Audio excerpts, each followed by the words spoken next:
Your gut is the one thing that can really help you out of a potentially negative situation or help you into a potentially positive situation. And that's what we're going to talk about on this episode of One-Derful Life, how to trust your gut. Hi,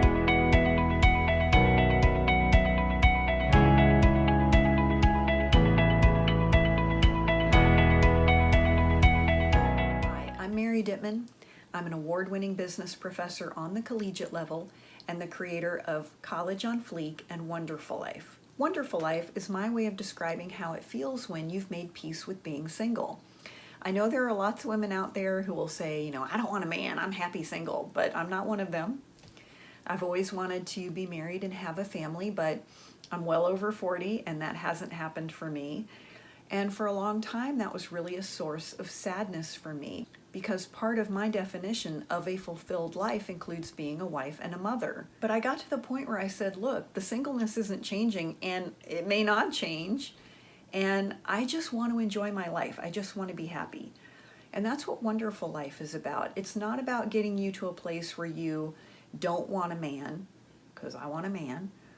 And it's not about getting you to a place where you just resign and give up and say, well, I guess I'm going to be alone forever. I guess I'll just deal with it.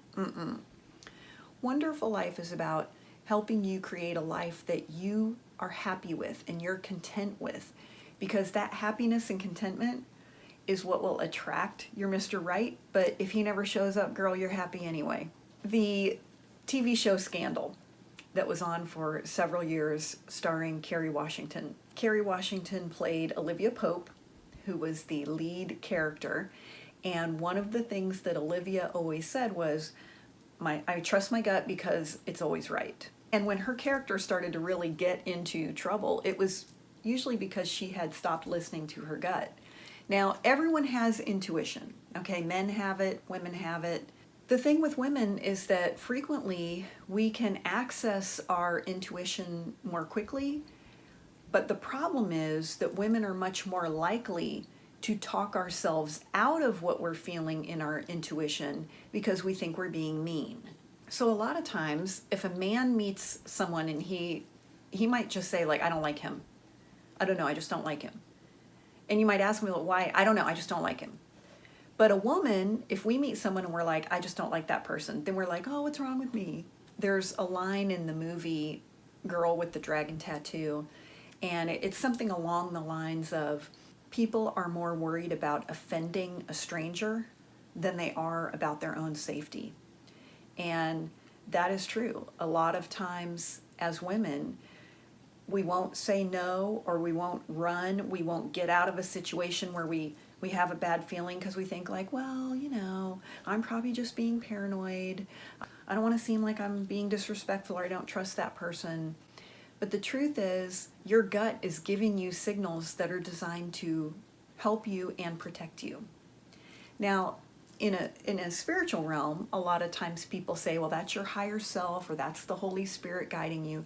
But even if you don't want to listen to any of the spiritual part of it, we could also make the argument that your brain is always receiving information, whether or not you're consciously aware of it. Have you ever had something happen where later on that night or the next day you're like, wait a minute, did they say such and such? Wait a minute, did I kind of see that out of the corner of my eye? Wait a minute, I remember such and such that I saw or heard. We could make the argument that that's your brain receiving information, and that gut feeling that you're getting is a higher brain function trying to communicate to you like, hey, there's something here you're not paying attention to.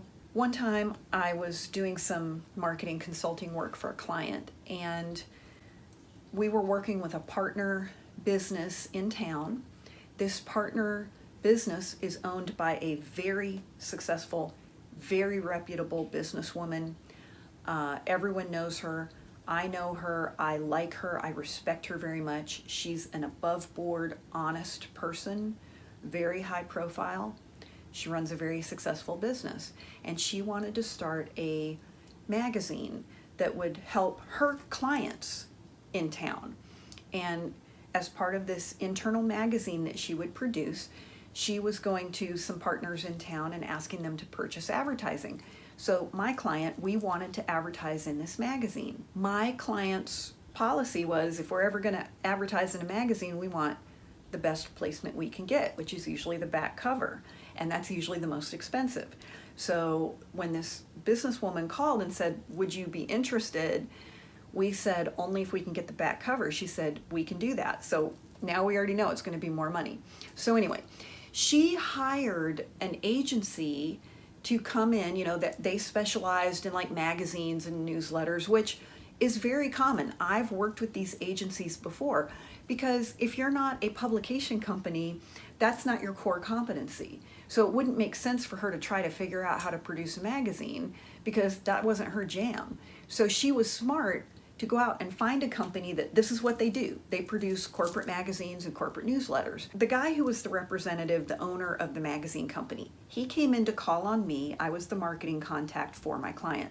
I'm meeting with him, and I'm just going to tell you, the whole entire meeting, it was like, I just felt like I was being such a witch. I just felt like, I don't know, it's like I went from a great mood to a terrible mood. And so I'm kind of like, I'm in my body feeling like, what, gosh, what's wrong with me? Why am I being like this? And I just had a really negative attitude about this meeting and about him, but nothing was happening. Okay, he didn't say or do anything that I could point to say, well, he offended me, or I didn't like this. Nothing. Okay, his materials were all there. It all made sense. We were going to get what we wanted. Okay, so there was nothing for me to point to say, there's a red flag here. But I just had a bad feeling about it. After he left my office, I sat there and I really beat myself up. I was like, oh, what's wrong with me? Why am I like this? I need to get it together. I have a bad attitude. Why am I got to be such a witch about it? So we continued to work on the project, and a few months later, my contract ended. So I left, but I happened to be at the client's office, and I ran into the marketing manager and I said, hey, listen, could I get a copy of that magazine ad for my portfolio, since I'm the one who worked on it and designed it and all that? And she got this weird look on her face and she went, well, I said, oh, did y'all change the ad? I mean, it's cool, whatever. And she said, no.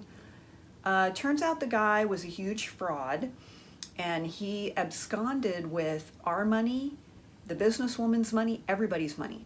And he's gone, and he's in the wind, and nobody can find him. And I was like, I was right.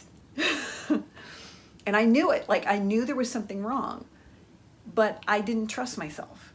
Now, if I would have spoken up at the time, let's say I would have gone to the CEO of my client company, and if I would have said, you know what, I don't like this guy, I don't have a good feeling about it, I don't think we should do this. The CEO probably would have said, okay, why, what happened? And if I would have said, nothing happened, I just don't like it, I don't have a good feeling, it's very possible that he probably would have said, okay, well, okay, whatever, fine, I'll put someone else on it, and you don't need to work on it.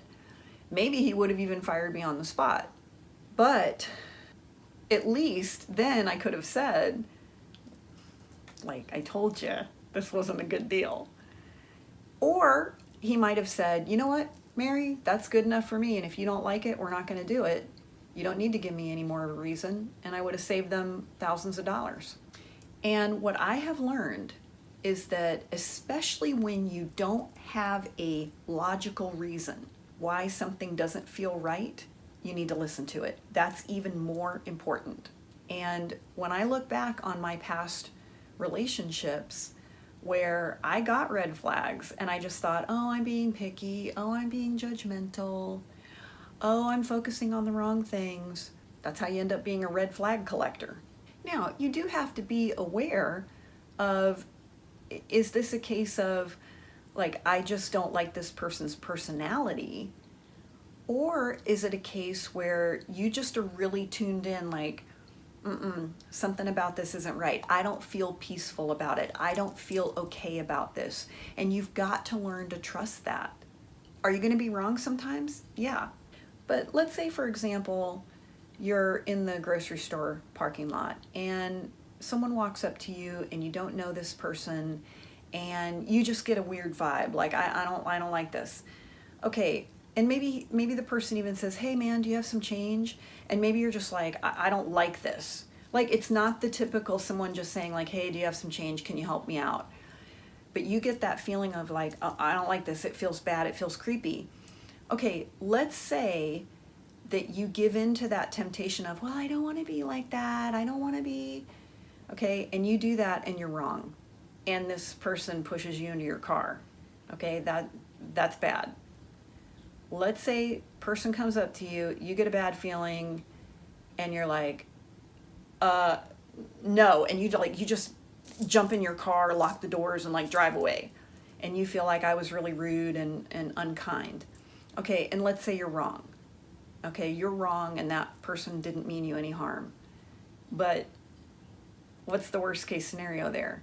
You have some stranger that you don't even know who's going to be like, wow, she's really crazy. That's fine. I don't mind if you think I'm a crazy psycho because I'm alive to tell the story. And that's an extreme example. Let's say you go on a first date with a guy and you get a bad feeling. You're like, I don't even know, but there's something off here. And he calls you and he says, hey, we should go out again. And you say, you know what, I'm not interested. I don't want to. But what if I'm making a mistake? And what if he's my soulmate? Okay, well, if he's your soulmate, you wouldn't have had that really bad feeling on that first date, I promise you. So if you're wrong and he really is your soulmate, you won't be able to shake him that easy. Well, unless he's a stalker. But you'll know then because you'll really have a bad feeling. So I'm just saying, you got to learn how to trust your gut.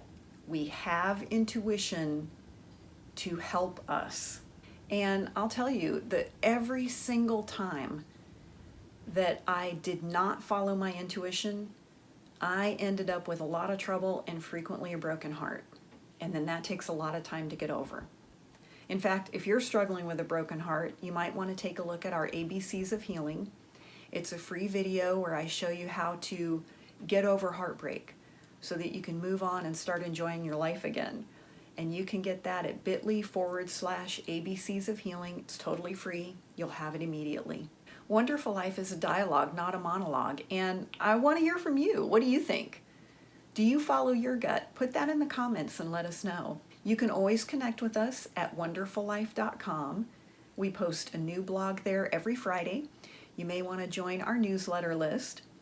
We have some really cute merchandise you might want to take a look at. And thank you for watching, and we'll see you next time right here on One-Derful Life.